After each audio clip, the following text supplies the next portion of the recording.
আমাদের সিলেটের সব মানুষগুলো সজদার মধ্যে ছিল ভাই এমন একটা এবং জয় সেটা কোনো বাংলা আল্লাহ থাকবে প্রদত্ত কিনা? আল্লাহ প্রদত্ত আল্লাহর কুদরতি রহমত থেকে এসে আমাদের সিলেটের ইজ্জত আল্লাহ রক্ষা করছে। ভাই শেষ মুহূর্তে প্লিজ আনলেন ভাই। এখানে আমি বলে বলবো না, এখানে আমি বলবো all the credit goes to Allah রাব্বুল আলামিন এবং আমাদের সিলেটের মানুষের দোয়া। আমি এখানে যে সংক্ষিপ্তভাবে আমি এতটুকু বলবো, one of the best player.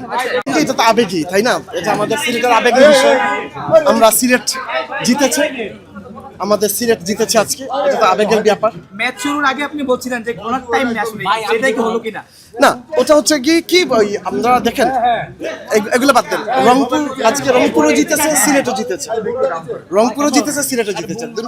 দুটো টিম অনেক ভালো খেলেছে এবং আমি মনে করি আলহামদুলিল্লাহ এই খেলার মধ্যে আমাদের সিলেটের মানুষের মনোবল আরো বাড়ছে, আমাদের সিলেট ভাই জিতেছে। লাস্ট বলটা আসলে কেমন লাগছিল আপনার? লাস্ট বলটা যখন ছিল তখন আমি ফিল করছি যে আমাদের সিলেটের সব মানুষগুলো সজদার মধ্যে ছিল ভাই এমন একটা এবং জয় সেটা কোনো বাংলা আল্লাহ থাকবে প্রদত্ত কিনা?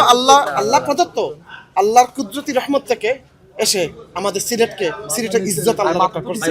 ভাই শেষ মুহূর্তে প্লিজ আনলেন ভাই। এখানে আমি বলে বলবো না, এখানে আমি বলবো all the credit goes to Allah রাব্বুল আলামিন এবং আমাদের সিলেটের মানুষের দোয়া।